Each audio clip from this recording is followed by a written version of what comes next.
My name is Bob Harlan. I am 75 years old. I served in Vietnam from 1969 to 1970, and there are things I never talked about, until now. I found the letter last month in an old cigar box, back of my closet, behind winter coats I have not worn in years. I wrote it in March of 1969. I was 19 years old, stationed near Da Nang. I never sent it. The envelope still has my mother's address written in blue ink, Columbus, Ohio. The stamp was never placed. The flap was never sealed. More than half a century in a cigar box, just sitting there, waiting. I don't know why I kept it.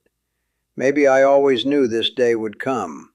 The day I finally had to finish what I started. The first lines were the usual lie. Dear Mom, don't worry about me. I'm safe. I'm doing my job. That's what we all wrote. Every single one of us.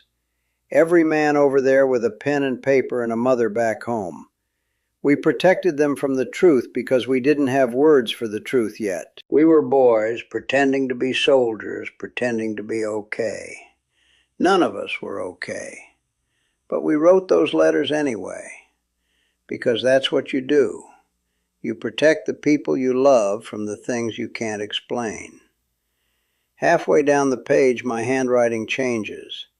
It gets tighter, smaller, like I was trying to make the words disappear even as I wrote them. I had a moment today, a strange one. I'm not sure how to explain it. I stopped writing after that sentence. I folded the paper, put it in the envelope, and that was it. I never finished the story, but I remember it. I remember every second of it. 57 years later, and it is still the clearest thing in my mind. We were positioned outside a small village. No name on any map, just a place where people lived and where the war showed up one day. Intel said supplies were moving through at night. Couriers, sometimes children. That's what we were told. You don't question intel at 19. You just listen. You just follow. You just do your job. I was on overwatch that morning. Rooftop, old building, walls crumbling under my boots, heat rising off everything. The kind of heat that makes the air itself look like it's moving. Scope steady, finger resting on the trigger, watching, waiting. That's all there is in those moments. Just watching and waiting and trying not to think too much. Through the glass, everything looks dangerous. The world becomes simple, black and white.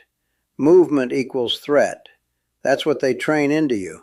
And it works. God help me, it works. Until it doesn't. That's when I saw him. A boy, maybe 12 years old, barefoot, too thin, moving fast between walls damaged by shelling, looking over his shoulder every few steps. The way kids move when they are scared but trying not to show it. He stopped near a collapsed doorway, looked around one more time, started unwrapping something from cloth, dark cloth. Could have been anything. In that war, everything could have been anything. I centered the crosshairs on his chest. Training takes over fast, faster than thought, faster than doubt, faster than the part of you that is still human. Movement, suspicion, eliminate. The checklist just runs. You don't choose it.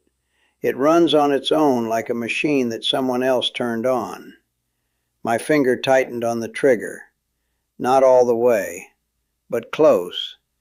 Closer than I have ever wanted to admit. My heartbeat was in my hands, in my throat, in my finger. The whole world was that scope and that boy and that trigger. And then the wind shifted the cloth. Just a little. Just enough. It was bread. Just bread. Old bread. hard and dry, and the kind that means someone is very hungry. A smaller child stepped out from behind the wall.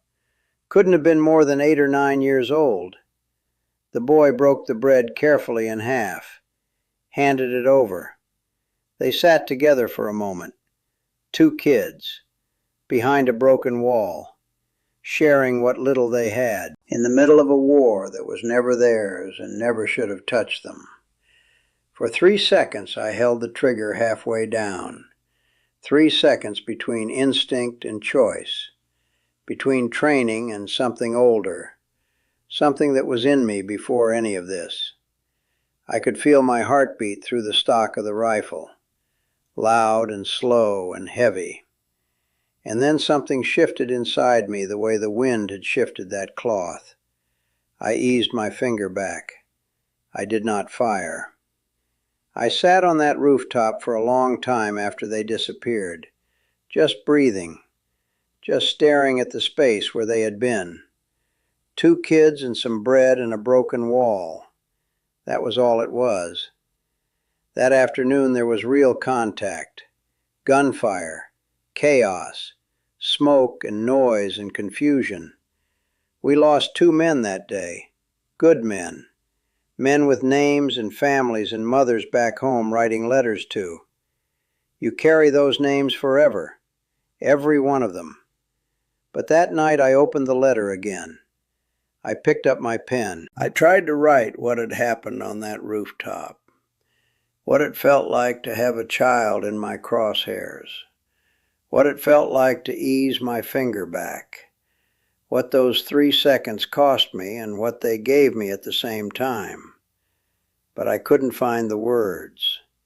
How do you explain to your mother that you almost killed a child, that you were trained to do it, that for 3 seconds the training was winning? So I folded the paper, put it back in the envelope, and never sent it. I came home in 1970. I was 20 years old. I married a good woman, patient in ways I never deserved. We had a son, built a life in Ohio, mowed the lawn, went to work, did all the ordinary things that ordinary life asks of you. And for a long time I thought I had left it all over there. I thought that was how it worked. You come home, you close the door, you move forward. It does not work that way. It never works that way. When my boy turned 12, he used to run barefoot across our backyard in the summer, laughing, chasing the dog, not a care in the world. The first time I saw him do that, I felt my chest lock up. Same age, same bare feet, same thin arms reaching for something just out of reach. I had to sit down. I had to breathe.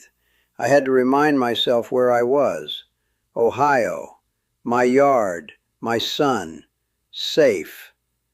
That was the moment I understood why I kept that letter, why I could never throw it away.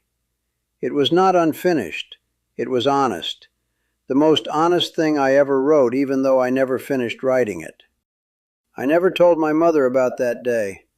She passed in 1987 without knowing. I never told my wife. I never told my son. But that letter stayed with me through every move, every house, every city, every decade. It traveled with us without anyone knowing what it was. Just an old envelope in a cigar box in the back of a closet. 57 years later, I opened the box again. The paper is thin now, fragile. The ink faded in places. My mother's address in Columbus barely visible, but that boy is clear in my memory, clearer than most things from that time, clearer than a lot of things from my own life. I do not know his name. I do not know if he survived the war. I do not know if he grew old, if he had children, if he ever ran barefoot somewhere and laughed without knowing how close he came that morning on the other side of a rifle scope. I hope he did. I really do. I hope he lived a long and quiet life. I hope he never knew I was there.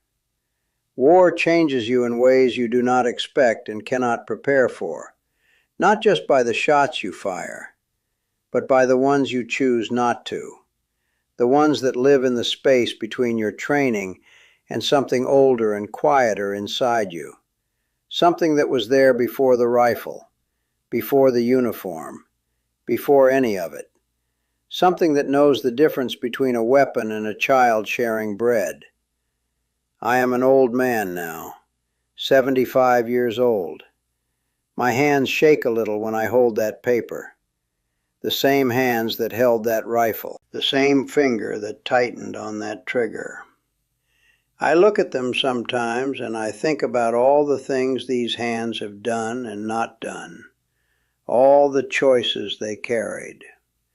That unfinished sentence still sits at the bottom of that page.